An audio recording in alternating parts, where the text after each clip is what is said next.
Good afternoon, good morning if you're in America, but good afternoon. Welcome to our Fresh Expressions live conversation, and I've got some great guests. We've gone international this afternoon, which is very exciting. So we've got Michael, Roland, and Mark, who are all tuning in from the States. So I feel very privileged. I've just had lunch, but these guys have only just woken up. So they look pretty awake. So I'm sure it's going to be a good conversation. Do comment, tell us where you are, tell us where you're tuning in from, and also as we talk, it'd be great to hear your questions and just any of your thoughts and reflections as these guys kind of present their ideas. So we just want it to be a conversation with whoever's tuning in as well. And if you're watching later, then do continue to post your comments. It's great to hear what you're thinking as you listen.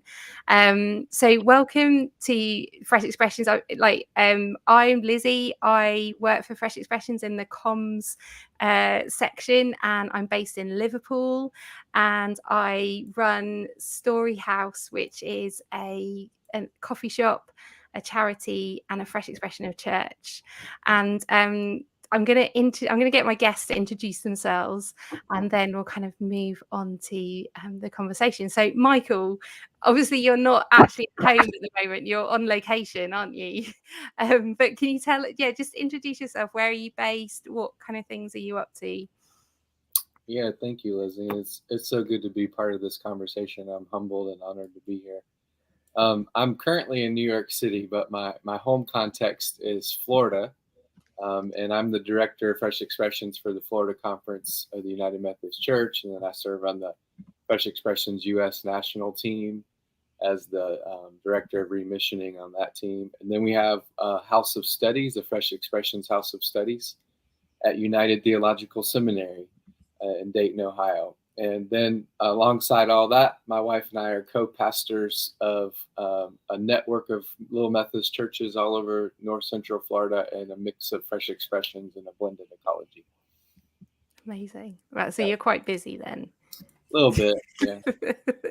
Amazing. Oh, that's fantastic.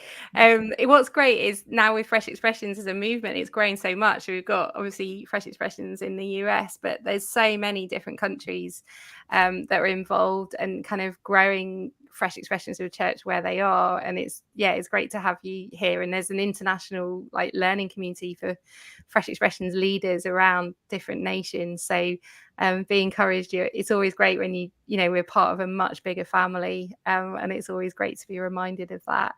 Roland, you're actually really close to Michael right now. You've been hanging out with him, haven't you? Yeah, I don't know exactly what part of the city he's staying in, but we're at the same kind of gathering here in New York City, and so right now we're really close. My home base is Colorado Springs, Colorado, in the west part of the United States.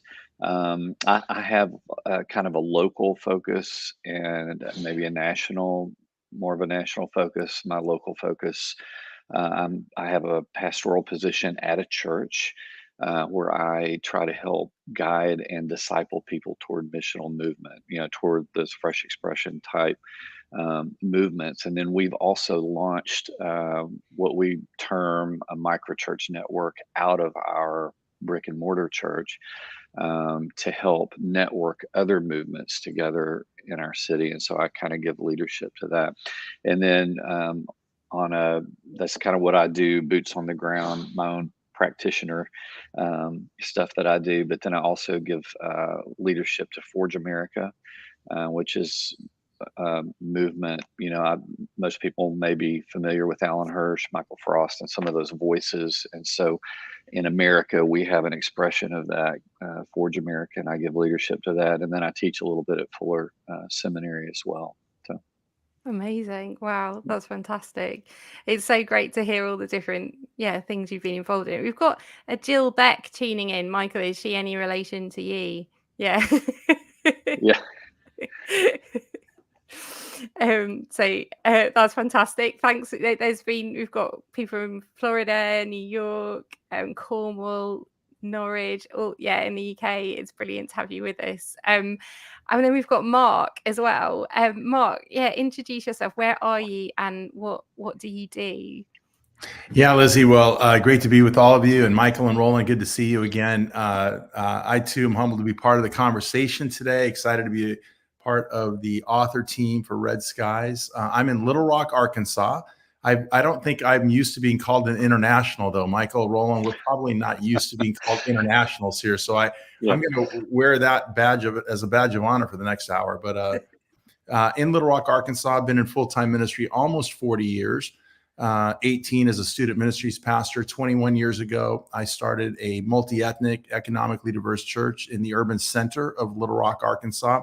For those of you across the pond, as they say, Little Rock is the famous home of Bill Clinton, which is where we are. But here in the inner city, we started a church intentionally focused on reaching multi-ethnic, economically diverse people in the under-resourced part of our city, high violent crime, etc.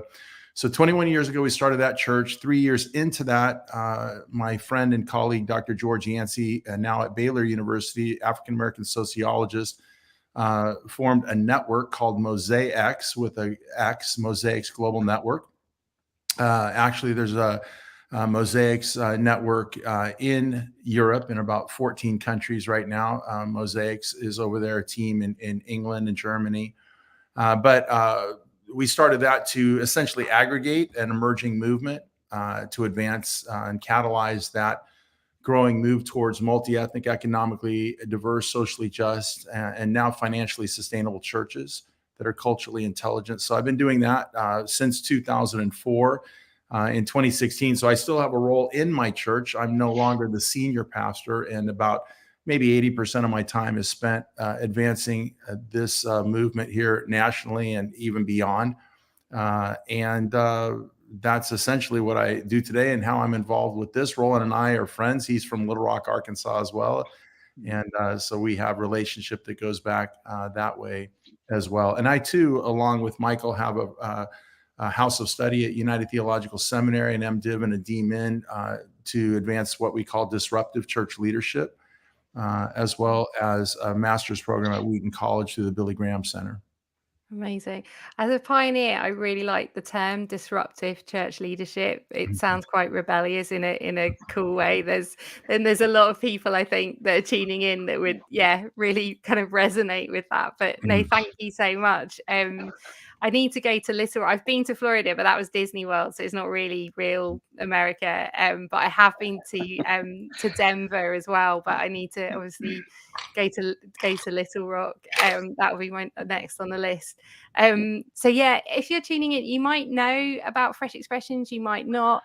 But really, Fresh Expressions is a growing movement of everyday people across all denominations who are starting new Christian communities in the nooks and crannies of people's everyday lives. And these guys have got loads of experience of starting church as well. And Fresh Expressions, what's great about them is it could be new housing, rural, urban, suburban, messy church, third age, forests, coffee shops, beaches, pubs, barns, online, and even sometimes in church buildings. And so it's really cool to kind of have you guys here to just talk about really like the future of the church, which I think that's what Red Skies is about. And Roland, I wondered if you could start by telling us a bit about how the book came about. Like, where did the idea come from? How did you choose who to contribute? Just give it. Introduce us. Sure. I'll try to do this short. It was probably a year-long journey, but trying to make it short. We've probably all, I think, overseas, do y'all have the little sailor's proverb, red skies at night, sailors delight, red skies in the morning, sailors take warning? I'd always heard that and knew that. And for some reason I was reading Matthew 16, one day, which I'd probably read, I don't know, hundreds or 1,000 times. And, Jesus is with Pharisees and Sadducees, and he says, you can tell the weather because the sky is red, but you can't tell the signs of the times. And I had never, I bet I had just read past that hundreds and hundreds of times. And I was asking myself the question, I wonder what the signs of our times are today, what that would look like. And this whole metaphor, of the weather and bad weather coming, good weather coming. And so I started noodling on that and talked about that idea with 100 Movements Publishing, who did this book, with Anna Robinson, who edited my first book. And she loved the idea and she said, you should go for it. We'd love to get behind it.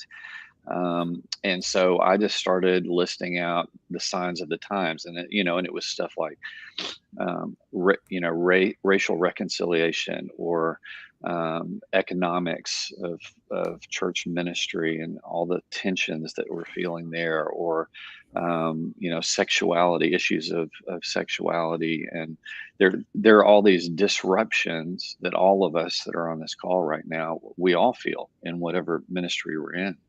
And the question becomes, how can we be good news people, as Jesus people, to these disruptive cultural tensions? And as I listed those out, it really became aware that if I tried to write this book, it was going to be super arrogant for me to try to, say, well, here's the answer to all these, issues around the world.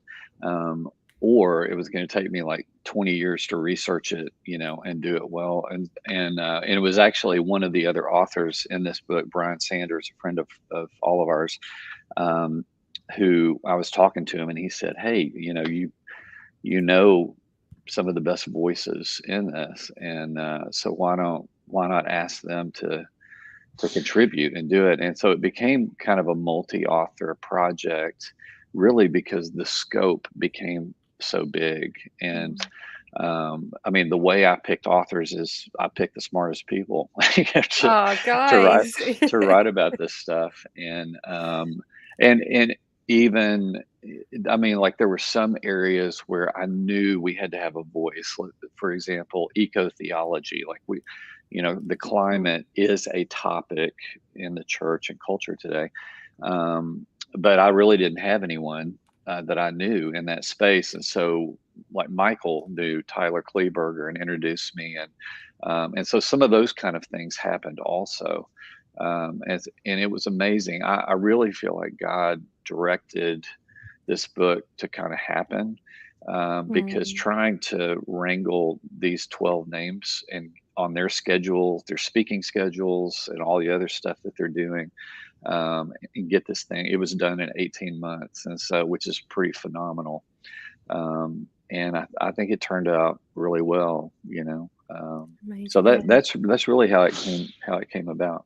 That's amazing. It's a really interesting book. I definitely recommend that you pick up a copy if you're listening. In the UK, it's Red Skies at Night, Shepherd's Delight. So which is weird because we're in Ireland, so there should be, sailing. There's a lot of water around us, but it's all about farming. I think that's the way we in the UK. Yeah, it's shepherds. Well, interestingly, when I was researching, that's the first thing I researched was that little saying. Yeah. And apparently it did start as that, but obviously it predates Jesus even, because Jesus knew about it, so. Yeah. No, that's amazing. Oh, Yeah. fantastic. If you've got any questions, do post them in the chat as we're chatting.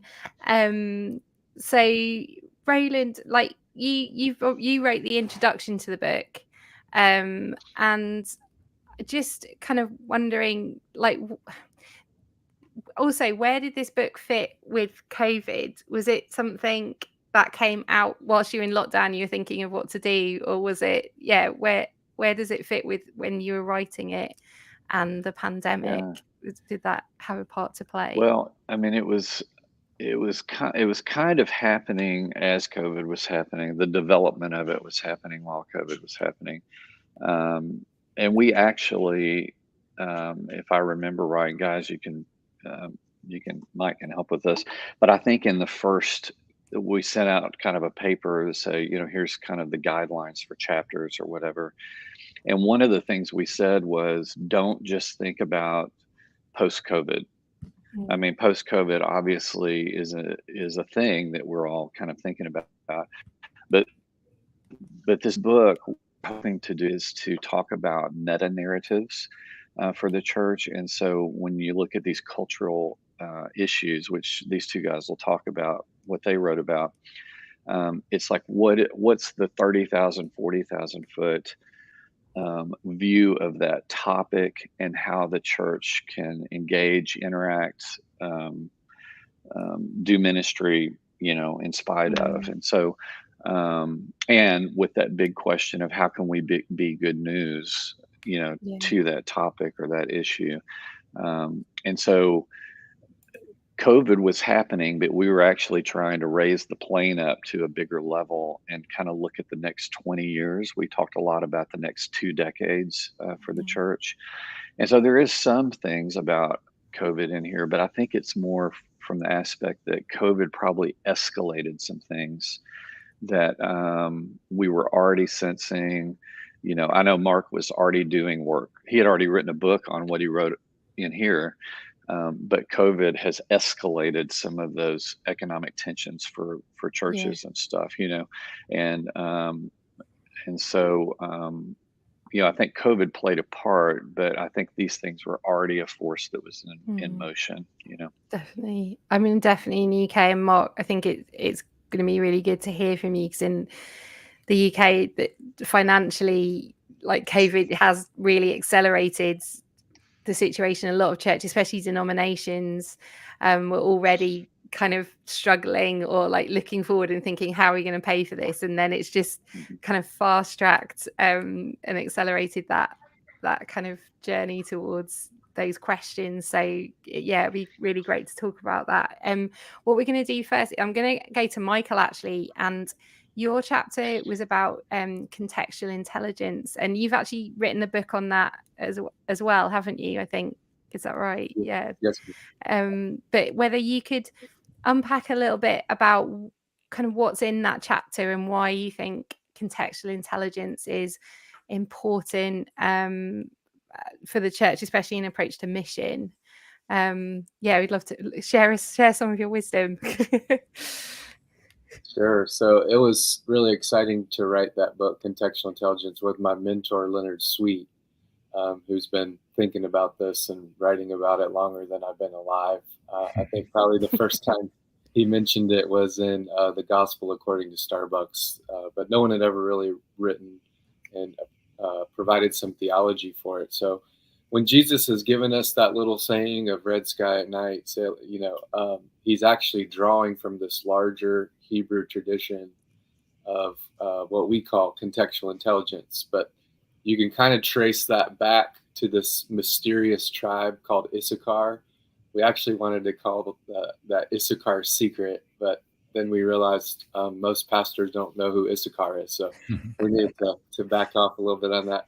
And so we created contextual intelligence. But they were the tribe. So in that situation, in 1 Chronicles 12:32, there's a change of leadership. There's a time of liminality in between this, and all the different tribes are bringing their allegiance to David. It's transitioning from Saul's leadership to David's leadership. they're all showing up with weaponry and people power and provisions and all those things. The tribe of Issachar shows up kind of empty-handed, but they're known for this distinct intelligence called contextual intelligence. They had the ability to read the signs of the times and to know what Israel ought to do. And so they were called in to kind of think about, where are we in God's story? What's taking place? What's God doing? And helping the community make decisions based off that. There are two Harvard guys, Mayo and Nahira, and they wrote a whole book on called In Their Time. And they studied the great canon of business legends across like the last century. And they said as diverse and distinct in their leadership approaches and their gifts and all the different, how unique they were. And they went from like Madam C.J. Walker, the first Black female millionaire, to like Steve Jobs and Walt Disney. And they said the thing that was similar in each one of those individuals was that they were able to turn challenges into opportunities, and they had this distinct kind of intelligence that they call contextual intelligence. So they could read the context, where things were heading, and they could make decisions based off that, that kind of paid off down the road, and sometimes didn't even make sense in the moment, some of the things that they did, but had implications going forward. So this research, actually, it was from my doctoral research, and I was studying pioneers and who do fresh expressions of church. And I would hear these two different conversations happening in the inherited church world, and then how pioneers were talking about church and what they were doing. And they were, for instance, the inherited church folks were saying, so this fresh expression thing, we're going to pay somebody to do that? Or when are those people going to come to real church? And those kind of questions. And then the pioneers were saying, how do we not let this become something that we pay people to do? How does this become like a financially liberated form of church that doesn't have to operate in many of the assumptions, the economic assumptions? So they were having whole different conversations. And what I learned about pioneers is they were actually sensing, listening to the context and letting that kind of shape and what God was doing in the context. And they were like trying to join into that. Where sometimes in the inherited church cohorts, the idea was, how are we going to affect the community from our center of power and go out and do stuff and make the kingdom happen, if well. And these pioneers had this whole other kind of posture where they're just like, what's God doing? How do we form Christian community around that? How do we explore discipleship in a contextually faithful way? And so contextual intelligence leads to contextually appropriate forms of church, which is something that we've kind of missed the mark on for a great part of Christian history. Our attempt was to go in and like westernize the culture and call it Christian, or the ennoblement way of let's make all other cultures try to look like us. Or this is kind of a posture of vulnerability, contextual sensitivity. How does church kind of spring up in contextually faithful ways? So that's mostly what my chapter was about. And then the kind of the key thing that maybe we see that is probably going to, grow even more and multiply is this mixed economy of church, as y'all call it. We've kind of leaned toward this language of a blended ecology of church, or mixed ecology of church. I know y'all have used that language, where it's going to be, yes, inherited attractional forms of church, yes, and alongside that, and just as important and just as valuable, these contextual forms of church, fresh expressions of church, missional communities, kind of meeting all over the place. And that can happen, like in our context, in a tattoo parlor, a dog park, a Tex-Mex restaurant, a yoga studio, a Zoom room, a Facebook group, and now virtual reality church, which we have a pretty strong church plan in virtual reality right now in alt space. But so the future in 20 years, we're probably going to see a lot more of that, right? That blended ecology of mixed modes of church and lady empowerment, the clergy caste system kind of broken down, and a priesthood of all believers kind of cultivated new Christian communities all over the place. At least that's the hope of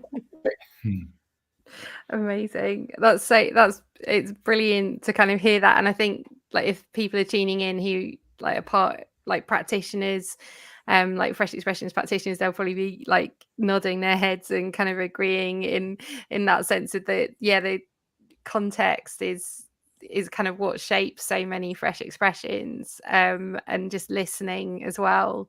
Listening is such an important part of, like, not letting your idea, not going with an idea, but letting the context that you're in kind of shape what's possible. And it'd be great to chat a bit more about that in a bit, but I want to bring Mark in. And actually it's quite interesting, you can see a bit of an overlap in kind of what you guys have all kind of spoken and written about, that they're not in isolation. They all kind of link and draw from each other. But Mark, your chapter I found fascinating, and especially like in the context that I'm in. My husband and I, we started an independent coffee shop that is missional, and to kind of start a church in it. And so the idea, that kind of wrestling between the kind of business and the finances, and then being generous, and how do you do that as a Christian, and you need a profit, or like you don't want to, there's so many challenges there. But I think you dealt with so many of those questions really well in your chapter. But could you tell us a bit about the chapter that you contributed to this book, what's it about, and where did the story behind it as well, I found really fascinating. But I'd love to hear some more. Yeah, well, again, it's great to be with you all. The broad category of the chapter is called church economics, and by definition, church economics is answering the question, how do we leverage the assets that we have as a church? People, money, and facilities typically are the big three. People in terms of the networks, the relationships that you have, the finances, not only that you have or may not have, but the ability to aggregate finances quickly, as well as access to facilities, whether you own them, whether you have access to others. So people, money, and facilities, how do we leverage those assets to advance the mission of Christ, right? To advance the common good, advance a credible, clear, compelling gospel, but at the same time, do that in a wise and good stewardship type way that essentially generates ROI, return on investment. So leveraging church assets to bless the community, at the same time generating some measure of sustainable income, is essentially the broad definition of church economics. And in terms of backstory, Lizzie, I had, as I'd mentioned at the beginning of our time together, I had been in student ministries for 18 years, the final 8 of those from 1993 to 2001, here in Little Rock at a very large church that Roland knows very well. In the 1990s, that church went, in 1993, when I got there, it was 2,000 members. 8 years later, it was 5,000 people. My youth group went from 150 to 600. A staff of an administrative assistant to 9 full-time staff just through 7th through 12th graders. Built a $3.5 million student center, paid cash for it, designed it. I was living the dream. Money grew on trees. I went to the pastor one day. I said, "Hey, I need to hire another person." He says, "No, you need 3." And he hired me 3 people. Like, that just does not happen typically in churches, but it was happening in this church in the 1990s. And among other things, in 1997, I looked around this otherwise amazing church, realized the only people of color there were janitors. That began to bother me. That set me off on a journey towards pursuing a church for all people, not just some people, hope for all, not just some. 4 years later, of course, started the church, Mosaic Church here in the inner city of Little Rock, to be multi-ethnic, economically diverse. Very quickly, I realized, and our emerging team of staff and key lay leaders realized very quickly that the more people that joined our church in this context, it cost us money. So in the church that I had come from, as I mentioned, the money grew on trees, so to speak. I sat in board meetings, for instance, where they would calculate the next year's budget based on projected growth and assign a dollar amount on average to each new person that would attend that church. And that's in part how they would increase the budget each year, assigning what was called giving units and how much they might give. Well, we were in a very different situation. And that, again, is the more people that joined our church, it cost us money. People that are unsheltered, the immigrant, lower economic folks, et cetera, white, black, Hispanic, particularly in our community. So they had need. In other words, instead of putting money in the offering plate in one way or another, they were taking it out, right? And so we realized very quickly that if, we are going to have a nice little church of 100 people here and, a pastor or two, an assistant and a janitor, or we're going to aggressively meet the needs of this underserved, under-resourced community. And to do that, we were going to have to create multiple streams of income.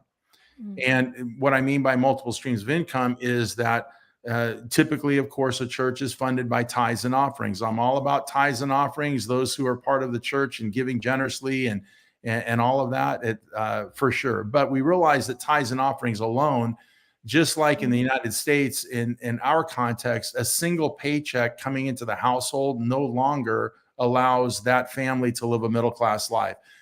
Nearly 80% of the households in America have at least 2 or more income streams, but it doesn't mean we're all wealthy. That's just to generally pay the bills, live a middle-class life today, at least 2 or sometimes 3 or more income streams. So think about the tithe and offering as a single paycheck to the household of the church. In the American context, and like in Europe as well, we're going to have to get beyond a single paycheck and create multiple streams of income in order to not only survive, but thrive and sustain our work, whether we're doing that as a fixed church, if you will, inherited church, as Michael said, or even in terms of Fresh Expressions. You talk about bivocational, co-vocational, those types of things. I think a way to go beyond that is to practice good stewardship through church economics. Amazing. If you've got any questions, do you tune in? Do you kind of ask them? How one thing I'm trying to think of how I can kind of ask you guys as a kind of three of you with thinking about maybe different expressions of church, but also different revenue streams. How do you keep the church on mission and focused on what it's really about, as it maybe there's lots of other stuff going on, like especially Mark, like I think in your chats you talk about kind of using the building for different ways, or there's loads of different things like that. But how do you stay on mission whilst exploring all these different options? Yeah, I'll jump in on that. Great question. In the United States, of course, there's American football, right? And American football, if you know anything about it, there's actually 3 teams on one American team. So there's the offense, the defense, and the special teams. Now, if you're in the UK, I know we get a football team over there every now and then in the NFL, but the offense is the purpose of the offense is to score points. The purpose of the defense is to prevent another team from scoring points. And the purpose of special teams comes into play where there's maybe what's called an extra point kick or a punt, some type of ancillary, deal in terms of football beyond scoring points or stopping the other team to score points. So those are 3 distinct teams. They have 3 sets of metrics. Each team is measures a success by a different set of metrics. For instance, you don't ask the defense, this team that otherwise exists to prevent the other team from scoring points. You don't ask them when they come off the field, how many points did you score?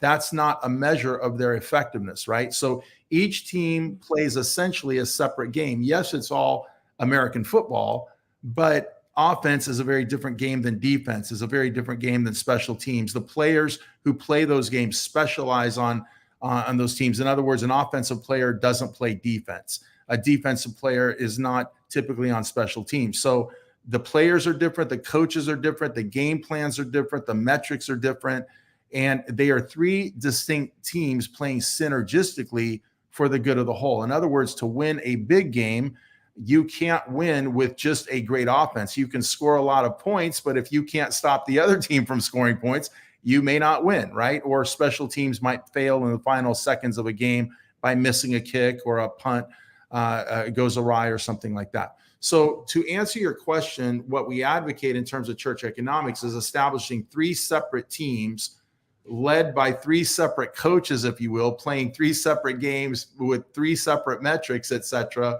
all playing synergistically, again, for the good of the whole. So in terms of how we typically think about church, Think about the game plan of the church, right? Or advancing mission.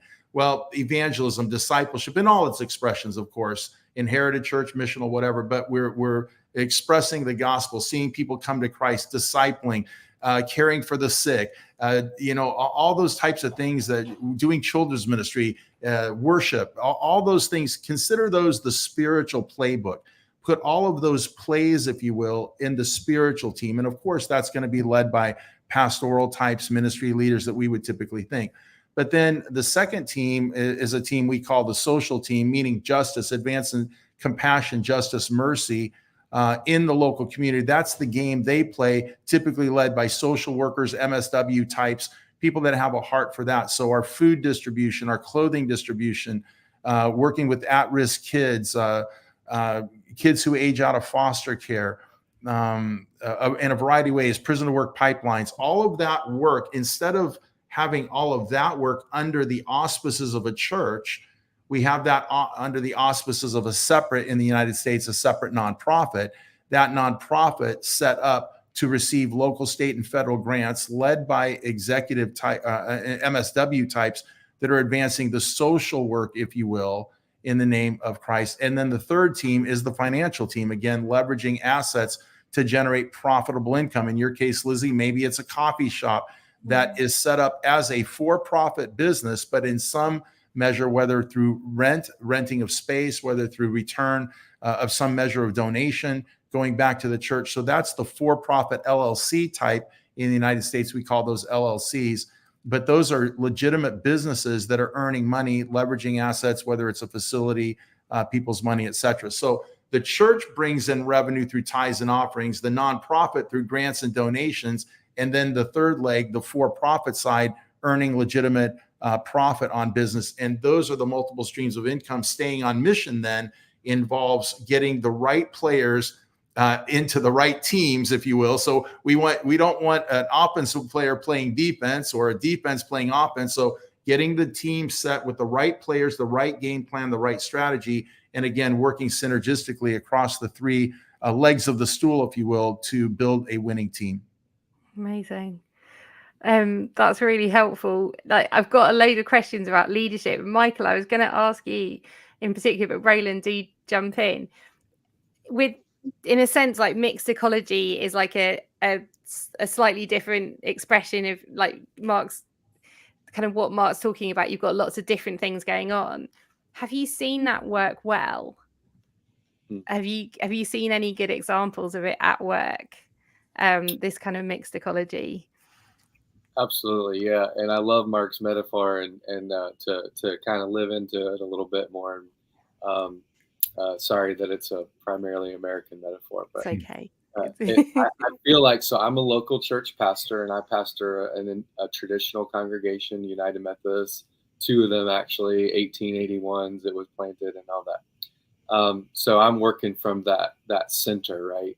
And I think just to your question about staying on mission first, it's almost like the attractional only church. It's 4th and 1, and we're back in our own end zone.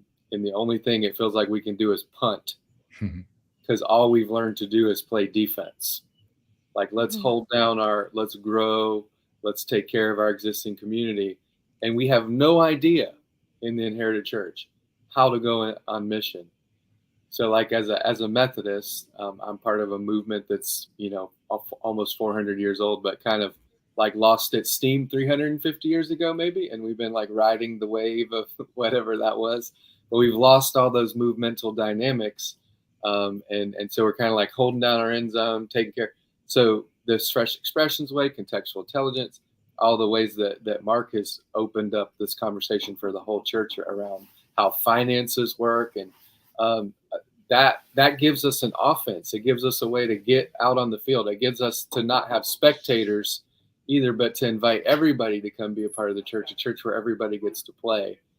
And so the places I've seen this well, and I've got lots of students that are doing doctoral dissertations and reflecting on the mixed ecology in their context. And we see it. And so I want to hold this together with a big hairy and in the middle of this. Like, fresh expressions of church are not to revitalize your existing congregation, right? They're to form new Christian communities with people that don't go to church. But in every example of the blended ecology, you could look at Wildwood, you could look at Grace Church down in South Florida, you could look at probably most of us in this calls churches that we're doing some form of it. We might not explicitly call it that, but and where we've seen it really, the inherited church actually starts to experience a new level of vitality in life, because you're getting people to think about mission again. You're getting people to think about, what's my part in it? How do I go out and create new Christian community with my friends in every nook and cranny of life? And how do I not see my life as a Christian as, oh, I just get to, read liturgy on Sunday or be a part of a committee, and that's like the high point of my Christian life. No, we're saying, no, you like to eat burritos? Go do that with some friends and tell them about Jesus. You like to get tattoos? That's awesome. Let's have conversations around the risen Lord as we do that together. And so it's expanding the imagination of the church. It's given, in Mark's metaphor, like we got all three teams. We got a specialty team, of offense and defense, all playing within the same church. So that obviously has economic impact as well, because those new Christians that connect in the new forms of church, we see it. And I think we stole this term from the Leicester Diocese, actually, that work they're doing up there, Jonathan Dowman, and the bridgebacks. So people that the faith in the fresh expression, and then they like move back into an inherited congregation at some point. Those folks, as they grow in Christ and those stereotypes break down, that, oh, Christians are not just a bunch of miserable, angry, judgmental people. There's some real followers of Jesus. And so then they want to go back and connect in a traditional congregation at some time. So there's all of that kind of happening. And as we just organize around the central principle of God's mission, all these different things start to break loose, right?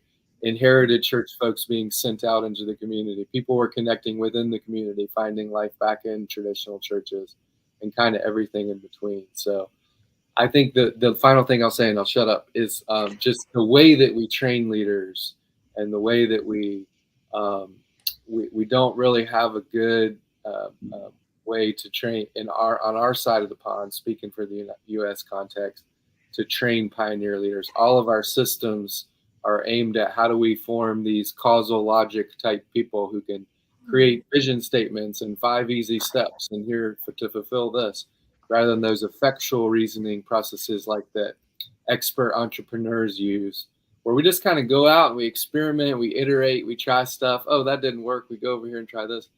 Our systems of educating and forming leaders are not really very helpful in that. We don't have a really good epistemology around for those people on the edge, the marginalized, the oppressed. What can they teach us, and how are the learning systems different, and how is there an exchange and a mutuality in that learning? So there's a lot of work to do in all that, but we do see really vibrant things happening with this. Okay. Amazing. Lizzie, can I just riff real quick? Michael brought up a point early on when he was talking that is really good, and I just wanted to add a riff to it, because in terms of economics and even the idea of the inherited church, and as he talked about, we get in the end zone and just want to defend what we have and kind of hold on to what we have, or build, as people call it, an attractional church.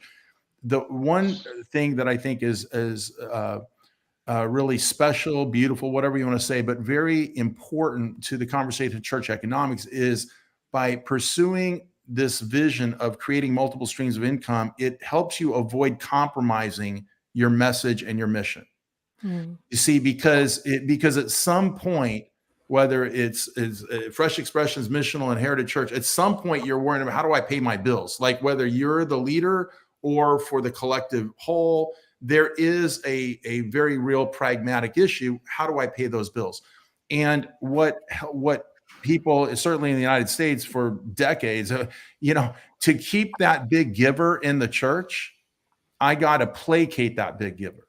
Yeah. So that big giver doesn't like the music. I'm going to be thinking about that, because I don't want to, quote, lose that person, and I don't want to lose their giving. And so how many you talk about microaggressions, but micro compromises am I as a leader making to keep these certain givers in the church who also have my ear and want to keep directing it in a way that makes them comfortable, aligns with their preferences, their past experience, their personalities.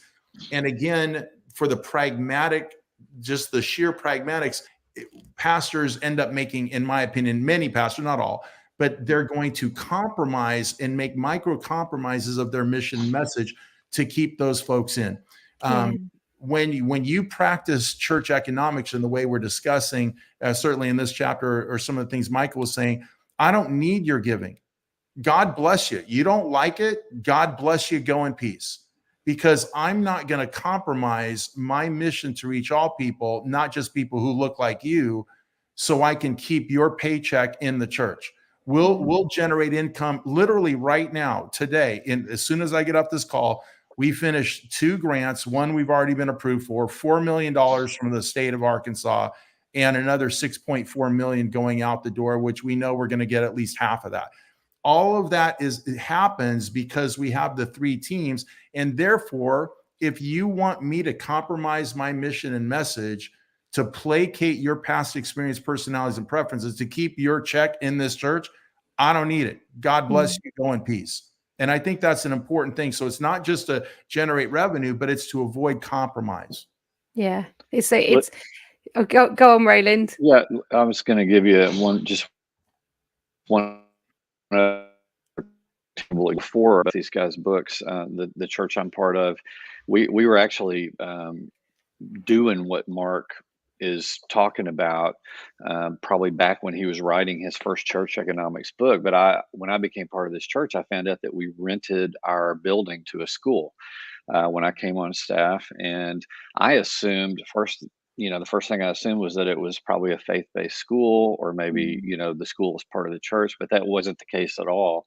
It's a non-faith-based school. That's what we call a charter school here in the States. And we all know that charter schools, they get a lot of funding, public funding from the state. And so we cover up our crosses and different things so that the school can come into our building. We rent our building for 6 figures every year to them. We get 400 kids that come to us all the time so that we can minister to them, love on the teachers, all those kinds of things. The funds that come from that allow us to do mission. And so really, because that school is there, I was able to start this microchurch network that is now networking micro expressions, fresh expressions across our city. And so, I mean, I don't know that all of that we didn't sit down and draw that out on a board, but I think when you do what these guys are thinking about, where you start thinking differently, about your assets and being on mission and how you're going to be on mission. We don't want to just draw people to our service, though we keep doing our service. There are people that come on Sunday mornings, but we're using our assets to leverage finances so that we can go do mission contextually in the way that we need to in Colorado Springs. And so, it probably looks different in different places, but the idea is, I think, to take a different posture, is to start looking at things differently than we did in the past, and pay attention to the signs of the times, to use Jesus's phrase. So yeah, definitely. It feels like the posture as leaders, and I think it's something we're always being called to do, but especially in this season, we're in the UK, and I'm sure in the US, there's so much anxiety around. You can feel the tension, and it to be that non-anxious presence, and also lead from a spirit of abundance rather than poverty, even though you might not know where the money's going to come from. Then you're not trying to placate big givers, because you're actually, God's bigger than this. But having that non-anxious present in a moment that's very chaotic is a really big calling. But it seems even more important for the church right now as we go forward. And before we end, one thing I'd really like to ask you guys, and is, we was chatting with a vicar a few months ago, and she was saying she'd been a vicar for about 20 years. She was saying this isn't the job I signed up for, and it's not the job I trained for. And I wonder what you feel, what you think maybe about leadership in this season. Does it need different leaders, or like does it just need different people? Because I think I see some leaders and you just think, gosh, when they started leading a church, the world has changed so much. Or is it just different approaches or different skills or maybe different structures?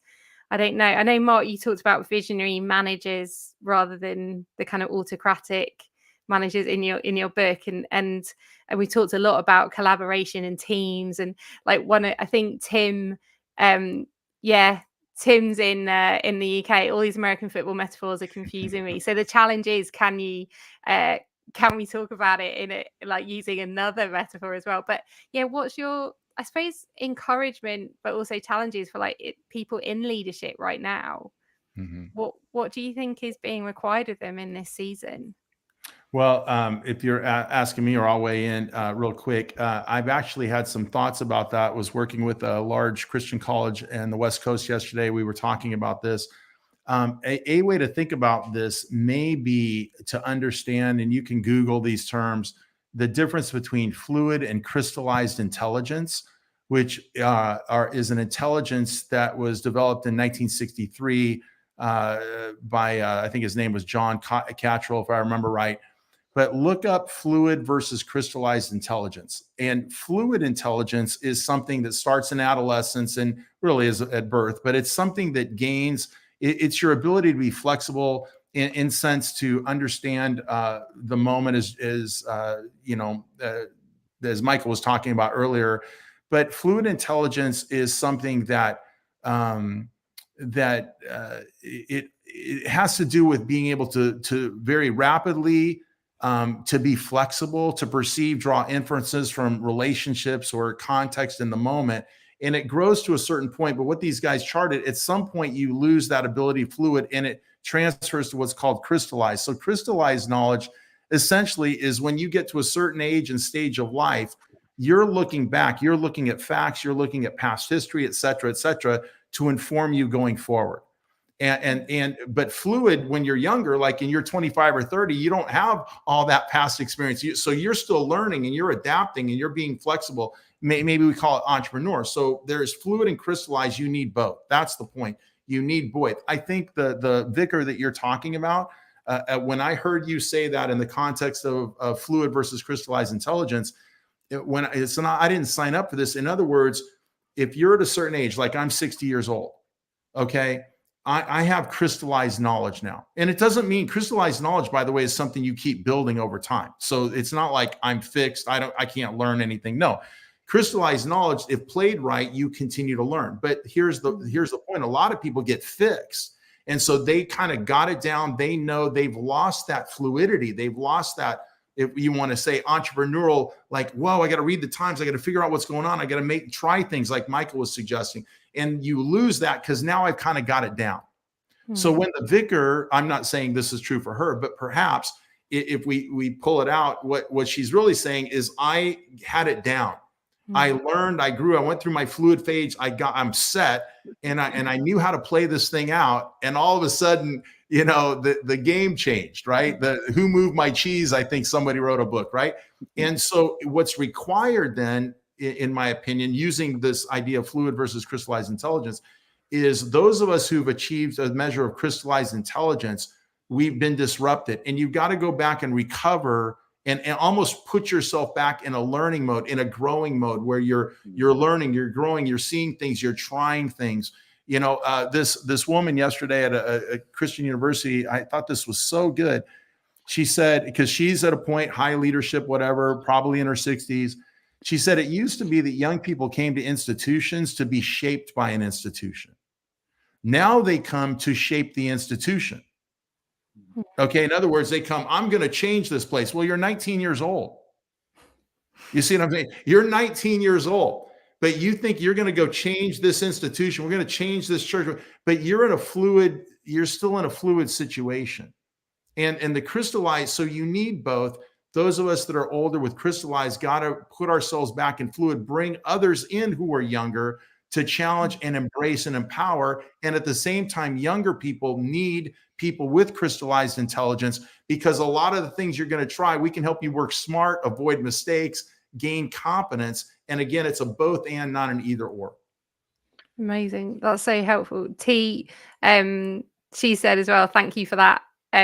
So yeah, it's really helpful to kind of think about it in that way. Michael and Roland, have you got any kind of final thoughts about, as leaders in this season?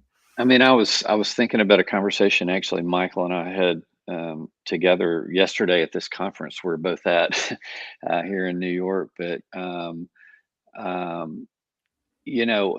think one of the things that these conversations about fresh expressions, contextual intelligence, rethinking how you utilize assets in the church, all of these kind of innovative things, they allow pastors, vicars, church leaders to return to the reason that they got into ministry in the first place. So when you said what you said about this vicar friend of yours, all I can think is that she has ended up in a place that doesn't look like the winsome call that God gave her to get into ministry. She's gotten caught in kind of an institutionalized something form, or there's these hurdles, these cultural hurdles, these economic hurdles, these different things. And so I think what we're trying to do is not just be strategists.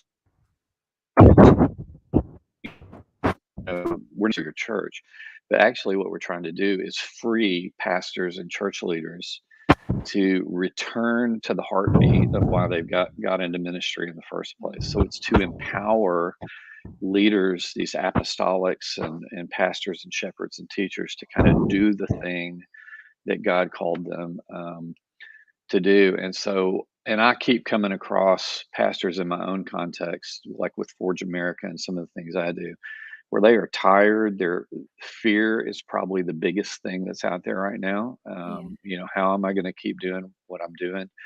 And so this idea, like what Mark was just talking about, of kind of either retraining yourself or returning to a new way of thinking and doing things, will actually be freedom, and it may enliven the ministry again. And that's our greatest hope, is that the kingdom keeps expanding and communities of faith keep doing what they're called to do in their context. Yeah, that's so helpful. I love the idea of that bringing freedom with it as well. There's a lot of people I know have left pastoring or considering leaving for being a church leader after this season. It's been really tough. But yeah, Michael, are there any thoughts you'd like to add? Yeah, so in the chapter with the contextual intelligence idea, I think one of the central concepts there is this concept of unlearning first. And so, and for I want to say to who was it, Tim, we apologize for the American metaphors. It was a failure of contextual intelligence for us to use American metaphors. So thank you and forgive us for our failure of CQ here. But so there's in the contextual intelligence research, there's these distinction between a wicked learning environment and a kind learning environment. So in a kind learning environment, you need that crystallized intelligence that Mark was talking about. So, I know skill strategies, chess, golf, I make these moves and these results happen and there's feedback and that's how it works. In the wicked environment, i.e. from 2019 and even before for the church, it's like alien tennis. And actually probably a more fitting metaphor for fresh expressions, blended ecology, is soccer, right? Because in football, you can kind of just buy a couple superstars and you can kind of win games. But in soccer, everybody has to play together. Everybody has to touch the ball and work as a team, like really to score. And so that actually really works for what we're talking about. In the wicked learning environment, you need that fluid intelligence that you're able to respond and adapt and see how things are going and then make, course corrections as you're going along. And so I don't think we need different leaders. I think that the mark of the 21st century church, the thing that I think is one of the central things, if we could get anything, it's we need to become learners again. And that's literally the definition of a mathetos, right? A disciple is a learner of Jesus. And to get to even that, I think there's unlearning that has to take place. So Philippians 2 is kind of the central framework for the contextual intelligence idea, the mind of Christ, emptying, immersion in context, incarnation, minding the gaps. Where's the pain points and brokenness in our community? Creating something new in the midst of all that. So the first thing is like unlearning. And as a Christian, as churches, we have to constantly be challenging the status quo assumptions that we had before. And we have to see this context with soft eyes and say, maybe what we used to think about that was not actually correct. The church has gotten the wrong answer on a lot of things, and it certainly has around the area of mission. So what are some behaviors and things that we have to unlearn so we can thrive in this new changed kind of wicked learn environment ecosystem and trust in the Holy Spirit? That's the other thing. There's some safety and like the crystallized intelligence and we know the answers. If we just do this, and there's safety in what we used to know, right? That there's risk involved and faith and courage to we're going to go into a new space where we've never been before and just trust that God's got us, that we're going to leave behind our baggage and our resources and our things.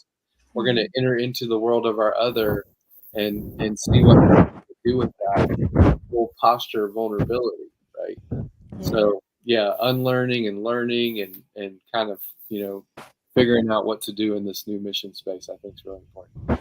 Definitely. We've got a comment here, just bureaucracy, which my goodness, we need to do she's one of mine. She's one of mine.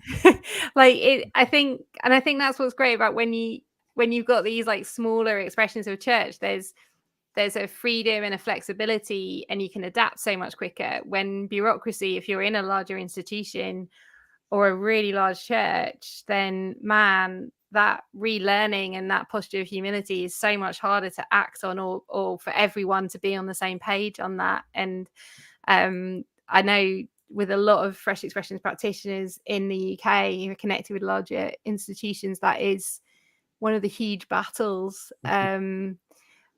which is quite interesting. There's a book called Orbiting the Giant Hairball, I think, and it's by a guy who worked for Hallmark, and he was really creative, and he talked about how he had a really creative innovative department that kind of circuited Hallmark, which kind of had a very precise way of working that did not adapt. And it's a really helpful book when you think about working with institutions or large churches. I definitely recommend it. I like the soccer analogy, Michael. Also in soccer, a great illustration is sometimes nothing happens for 90 minutes and it's still 0-0. And I feel like sometimes God can be a lot slower than we expect and we don't know what's happening.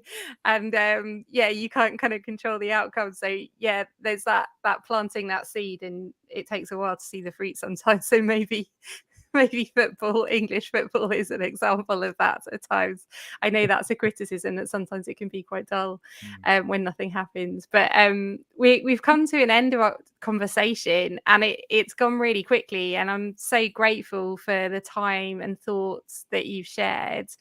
Do you get the book? We've got there's a link to the book in the kind of text above this conversation or below this conversation.